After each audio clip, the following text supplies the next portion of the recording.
ನಮಸ್ಕಾರ ವೀಕ್ಷಕರೇ, ಸರೌಂಡಿಂಗ್ ಸುದ್ದಿಗೆ ಸ್ವಾಗತ. ಡಿಸಿಸಿ ಬ್ಯಾಂಕಿನ ಖಾನಾಪುರ ಕ್ಷೇತ್ರದ ನಿರ್ದೇಶಕರ ಸ್ಥಾನಕ್ಕೆ ನಡೆಯಲಿರುವಂತಹ ಚುನಾವಣೆ ಈಗ ಹೊಸ ತಿರುವು ಪಡೆದುಕೊಂಡಿದೆ. ಯಾಕೆಂದ್ರೆ ಸಚಿವ ಲಕ್ಷ್ಮೀ ಹೆಬ್ಬಾಳ್ಕರ್ ಅವರ ಸಹೋದರರಾದಂತಹ ವಿಧಾನ ಪರಿಷತ್ ಸದಸ್ಯ ಚನ್ನರಾಜ್ ಹಟ್ಟಿಹೊಳಿ ಅವರು ಖಾನಾಪುರ ಕ್ಷೇತ್ರದ ಚುನಾವಣೆಯಿಂದ ಹಿಂದಕ್ಕೆ ಸರಿದಿದ್ದಾರೆ ಎಂದು ಜಿಲ್ಲಾ ಉಸ್ತುವಾರಿ ಸಚಿವರು ವಿಡಿಯೋ ಹೇಳಿಕೆಯನ್ನ ನೀಡುವುದರ ಮೂಲಕ ಅದರ ಬಗ್ಗೆ ಎಲ್ಲೆಡೆ ಹೇಳಿದ್ದರು. ಅದರಂತೆಯೇ ಈಗ ಚನ್ನರಾಜ್ ಹಟ್ಟಿಹೊಳಿ ಅವರು ಕೂಡ ಅದಕ್ಕೆ ಪ್ರತಿಕ್ರಿಯೆ ನೀಡಿದ್ದಾರೆ ಎಂದು ಸುದ್ದಿಗಾರರೊಂದಿಗೆ ಮಾತನಾಡಿದ ಅವರು, ಡಿಸಿಸಿ ಬ್ಯಾಂಕ್ ಚುನಾವಣೆಗಾಗಿ ಖಾನಾಪುರ ಕ್ಷೇತ್ರದಲ್ಲಿ ಕಳೆದ 4-5 ತಿಂಗಳುಗಳಿಂದ ಸಕ್ರಿಯವಾಗಿ ಕೆಲಸ ಮಾಡಿದ್ದೆವು. ಹಲವು ಪಿಕೆಪಿಎಸ್ಗಳಿಂದ ನಮಗೆ ಬೆಂಬಲ ಸಿಕ್ಕಿತ್ತು. ಆದರೆ ಜಿಲ್ಲೆಯ ಪ್ರಸ್ತುತ ರಾಜಕೀಯ ಪರಿಸ್ಥಿತಿ ಹಿನ್ನೆಲೆಯಲ್ಲಿ ಸತೀಶ್ ಜಾರಕಿಹೊಳಿ ಅವರೊಂದಿಗೆ ಚರ್ಚಿಸಿ ಚುನಾವಣೆಗೆ ಸ್ಪರ್ಧಿಸದಿರುವ ನಿರ್ಧಾರಕ್ಕೆ ಬಂದಿದ್ದೇವೆ ಎಂದರು. ಖಾನಾಪುರ ತಾಲೂಕಿನ ಪ್ರಾಥಮಿಕ ಕೃಷಿ ಪತ್ತಿನ ಸಹಕಾರ ಸಂಘಗಳ ಮುಖಂಡರಿಗೂ ಈ ವಿಷಯ ತಿಳಿಸಿ ಮನವೊಲಿಸಲಾಗುವುದು ಎಂದು ಅವರು ತಿಳಿಸಿದರು. ವಿಧಾನ ಪರಿಷತ್ ಸದಸ್ಯನಾಗಿ ಖಾನಾಪುರ ಕ್ಷೇತ್ರದ ಅಭಿವೃದ್ಧಿಗೆ ಮುಂದೆಯೂ ಶ್ರಮಿಸುತ್ತೇನೆ. ಅಭಿವೃದ್ಧಿ ಕೆಲಸ ಎಂದಿನಂತೆ ಮುಂದುವರಿಯಲಿವೆ ಎಂದು ಹೇಳಿದರು. ಎಲ್ಲ ಒಂದು ಬ್ಯಾಲೆನ್ಸ್ ಮಾಡ್ಕೊಂಡು ಹೋಗ್ಬೇಕು ಅಂತಂತಂದ್ರೆ ನಾವು ಮತ್ತು ಜಿಲ್ಲಾ ಮಂತ್ರಿಗಳು ಒಂದು ಸುದೀರ್ಘವಾದಂಥ ಒಂದು ಚರ್ಚೆ ಕೂಡ ಮಾಡಿದ್ವಿ. ಸುಮಾರು 1 ಗಂಟೆ ಮೇಲೆ ನಮ್ಮದು ಅವ್ರದ್ದು ಚರ್ಚೆ ಆಗಿ ಸದ್ಯದ ಪರಿಸ್ಥಿತಿಯಲ್ಲಿ ನಾವು ಚುನಾವಣೆ ಕಣದಿಂದ ಹಿಂದೆ ಸರುವುದು ಸೂಕ್ತ ಅಂತ ಒಂದು ನಿರ್ಧಾರಕ್ಕೆ ಬಂದು ಅದಕ್ಕೆ ಏನೀಗ ಜಿಲ್ಲಾ ಮಂತ್ರಿಗಳೇನು ಹೇಳಿದ್ದಾರೆ ಆ ಒಂದು ನಿರ್ಧಾರಕ್ಕೆ ನಾವು ಬದ್ಧರದೇವಂತ ಈ ಸಂದರ್ಭದಲ್ಲಿ ಹೇಳಕ್ಕೆ ಬಯಸ್ತೇನೆ. ಈಗ ಲಾಸ್ಟ್ ಟೈಮ್ ಬೆಳಗಾವಿಯಿಂದ ಟ್ರೈ ಮಾಡಿದ್ವಿ, ಕೊನೆಗಳಿಗೆ ವಾಪಸ್ ತೊಗೊಂಡಿದ್ವಿ ನಾವು. ಡಿಸಿಸಿ ಬ್ಯಾಂಕ್ ಹೋಗೋ ಟೈಮ್ ಕೂಡಿ ಬಂದಿಲ್ಲ.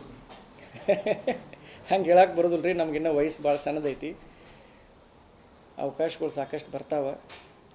ಆದರೆ ಕೆಲವೊಂದು ಸಂದರ್ಭದಲ್ಲಿ ಹಿರಿಯರು ಹೇಳಿದ ಮಾತನ್ನು ಕೇಳಬೇಕಾಕತಿ. ಅದನ್ನು ಕೇಳಿದಾಗ ನಮಗೆ ಅವಕಾಶಗಳು ಬರ್ತಾವೆ. ಮತ್ತು ಜಿಲ್ಲಾ ಸಹಕಾರಿ ಬ್ಯಾಂಕು ರೈತರಿಗಾಗಿರುವಂಥ ಬ್ಯಾಂಕು, ನಮ್ಮ ಒಂದು ಸಹಕಾರ ಸಪೋರ್ಟು ಅದಕ್ಕೆ ಯಾವತ್ತೂ ಇರ್ತೈತಿ. ಸದ್ಯದ ಜಿಲ್ಲಾ ರಾಜಕಾರಣದ ಪರಿಸ್ಥಿತಿಯಲ್ಲಿ ಈಗ ಏನು ಪಾಲಕ ಮಂತ್ರಿ ಹೇಳಿದಾರೋ ಅದಕ್ಕೆ ನಾವು ಬದ್ಧದೇವಿ. ಮತ್ತು ಫರ್ದರ್ ನಿಮ್ಗೆ ಏನೋ ಕ್ಲಾರಿಫಿಕೇಷನ್ ಬೇಕಾಗಿದ್ದರೂ ಕೂಡ ಅವರೇ ಹೇಳಿದ ಹಾಗೆ ದಯವಿಟ್ಟು ಅವ್ರನ್ನ ಸಂಪರ್ಕ ಮಾಡಬೇಕು. ಮತ್ತು ಅವ್ರು ಏನೋ ಸಂಪರ್ಕ ಮಾಡಿದಲ್ಲಿ ಅವ್ರಿಗೆ ನಿಮ್ಗೆ ಫರ್ದರ್ ಕ್ಲಾರಿಫಿಕೇಷನ್ ಕೊಡ್ತಾರೆ.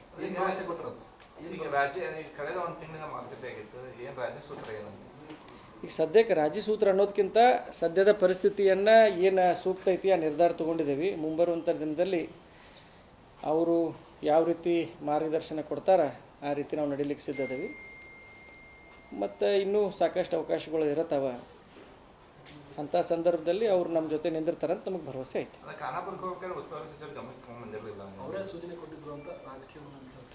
ಇಲ್ಲ, ಯಾವುದೇ ಚರ್ಚೆ ಆದರೂ ಕೂಡ ಸದ್ಯದ ಪರಿಸ್ಥಿತಿಯಲ್ಲಿ ಯಾವ ನಿರ್ಧಾರ ತೊಗೊಂಡ್ರೆ ಸೂಕ್ತ ಅಂತ ಇರ್ತಲ್ಲ ಆ ನಿರ್ಧಾರ ತೊಗೊಳ್ಬೇಕಾಗತ್ತೆ.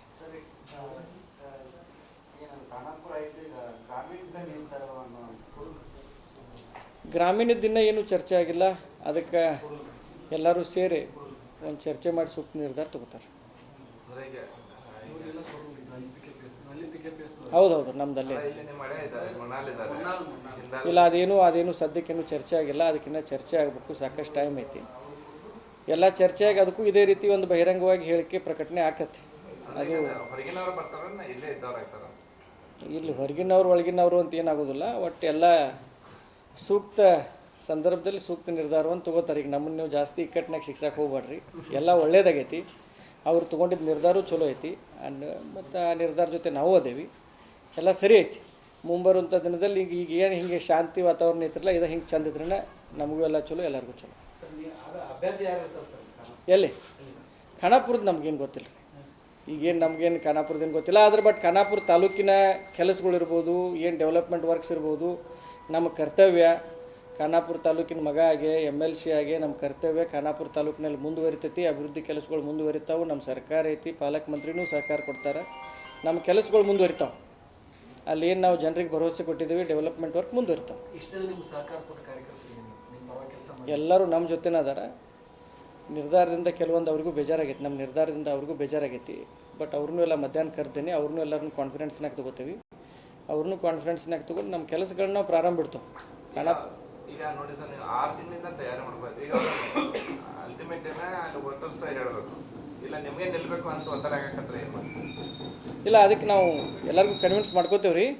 ಈಗ ಜಿಲ್ಲಾ ಮಂತ್ರಿಗಳು ಡಿಸಿಷನ್ ತೊಗೊಂಡಿದ್ಮ್ಯಾಗ ಅದ್ರ ಮ್ಯಾಗ ಮಾತಾಡೋದು ಸೂಕ್ತ ಅನಿಸೋದಿಲ್ಲ. ಅವ್ರು ನಿರ್ಧಾರ ತೊಗೊಂಡಿದ್ದಾರೋ ಆ ನಿರ್ಧಾರಕ್ಕೆ ನಾವು ಬದ್ಧದೀವಿ. ಮುಂದಿನ ದಿನಮಾನದಾಗ ಏನು ಮಾಡಬೇಕು ಅದನ್ನು ಚರ್ಚೆ ಮಾಡ್ತೇವೆ. Yes, thanks.